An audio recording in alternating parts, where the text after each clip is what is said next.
Telangana high court نے بلدیاتی انتخابات کے انعقاد پر حکومت اور الیکشن کمیشن سے وضاحت طلب کی ہے۔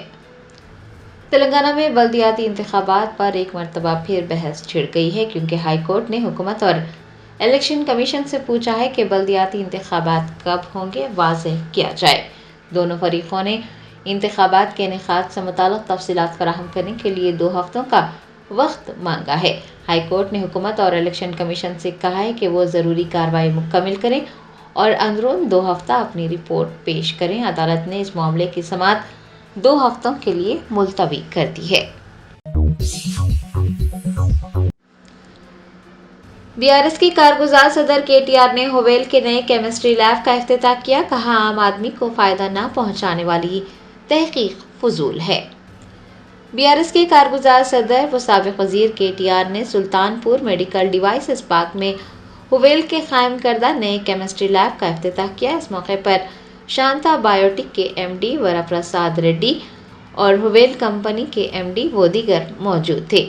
اس موقع پر خطاب کرتے ہوئے KTR نے تلنگانہ میڈیکل ڈیوائسز پارک کے قیام کے مقصد کی وضاحت کی۔ انہوں نے کہا کہ ملک میں جتنے بھی طبی آلات استعمال کیے جاتے ہیں ان میں سے 70 تا 80% دیگر ممالک سے درآمد کیے جاتے ہیں۔ KTR نے پوچھا ہے کہ یہ مصنوعات ہمارے ملک میں کیوں نہیں بننی چاہیے۔ انہوں نے کہا کہ KCR کی حکومت نے اسی مقصد سے یہ ڈیوائسز پارک قائم کیا تھا کہ اگر ہمارے ملک میں اس طرح کی مصنوعات تیار ہوں گی تو قیمتوں میں کمی آئے گی اور یہ عام آدمی کے لیے بآسانی دستیاب رہیں گے۔ KTR نے کووڈ کے دوران ہوویل کی جانب سے کیے گئے اقدامات کی بھی تعریف کی۔ ان کا کہنا ہے کہ ٹیکنالوجی عام آدمی کے لیے ہونی چاہیے۔ KTR نے کہا کہ عام آدمی کو فائدہ نہ پہنچانے والی تحقیق بیکار ہے اور فضول ہے۔ جوبلی ہلز ضمنی انتخاب کے کانگریس امیدوار نوین یادو نے کلہین مجلس اتحاد المسلمین کے صدر بیرسٹر اسد الدین اویسی سے ملاقات کی۔ جوبلی ہلز ضمنی انتخاب کے لیے کاغذات نامزدگی داخل کرنے کا سلسلہ جاری ہے۔ جمعہ کو کانگریس امیدوار نوین یادو نے اپنے کاغذات نامزدگی جمع کروا دیے۔ انہوں نے شیخ پیٹ MRO دفتر کے قریب کلہین مجلس اتحاد المسلمین کے صدر بیرسٹر اسد الدین اویسی سے ملاقات کی۔ بیرسٹر اویسی نے نوین یادو سے کہا کہ ریاست کے حالات پچھلے 10 سالوں سے ناقابل برداشت ہو چکے ہیں۔ نوین یادو کو جیتنا ہے اور حلقے کی ترقی کے لیے کام کرنا ہے اور تمام طبقات کو ساتھ لے کر چلنا ہے۔ اس موقع پر کانگریس رہنما محمد اظہر الدین، MP انل کمار یادو و دیگر بھی موجود تھے۔ شہر حیدرآباد کے لینکو ہلز میں سیکیورٹی اہلکار پر حملہ کرنے کا واقعہ پیش آیا۔ ذرائع نے بتایا کہ حیدرآباد میں لینکو ہلز میں ایک سیکیورٹی اہلکار پر حملہ کیا گیا۔ سیکیورٹی اہلکار نے ایک کار کے مالک کو وزٹر لین استعمال کرنے کے لیے کہا تھا، کیونکہ وہ مائی گیٹ رجسٹریشن کے بغیر ہی رہائشی لین سے داخل ہونے کی کوشش کر رہا تھا۔ سیکیورٹی اہلکار کی جانب سے اسے روک دینے پر وہ شخص برہم ہو گیا۔ اس نے پہلے تو سیکیورٹی اہلکار کے ساتھ گالی گلوچ کی، بعد میں اسے بری طرح سے زد کوب کیا۔ کلہین مجلس اتحاد المسلمین کے یاقوت پورہ رکن اسمبلی جعفر حسین معراج نے مولا کا چیلہ علاقے میں CC روڈ اور NP2 پائپ لائن کے کاموں کا معائنہ کیا۔ کلہین مجلس اتحاد المسلمین کے یاقوت پورہ رکن اسمبلی جعفر حسین معراج نے جمعہ کو مسجد الامرا واقع امان نگر A میں نماز جمعہ ادا کی۔ بعد ازاں وہ مولا کا چیلہ علاقہ پہنچے اور انہوں نے مولا کا چیلہ علاقہ سمیت آس پاس کے علاقوں میں جاری CC روڈ اور NP2 پائپ لائن کے کاموں کا معائنہ کیا اور اس سلسلے میں تفصیلات حاصل کی۔ جعفر حسین معراج نے مقامی لوگوں سے بھی بات چیت کرتے ہوئے ان کے مسائل جانے اور ان کے مسائل کو حل کرنے کا یقین دلایا۔ ان کے ہمراہ پتھر گٹی کے کارپوریٹر سہیل قادری، مجلس کے ابتدائی صدور معتمدین اور سرگرم کارکنان بھی دیکھے گئے۔ کانگریس امیدوار نوین یادو نے جوبلی ہلز ضمنی انتخاب کے لیے اپنا پرچہ نامزدگی داخل کر دیا۔ جوبلی ہلز ضمنی انتخاب کے لیے منتخب امیدوار اپنے کاغذات نامزدگی داخل کر رہے ہیں۔ جمعہ کو کانگریس امیدوار نوین یادو نے اپنے کاغذات نامزدگی داخل کر دیے۔ ان کے ہمراہ وزراء وویک وینکٹ سوامی، پونم پربھاکر،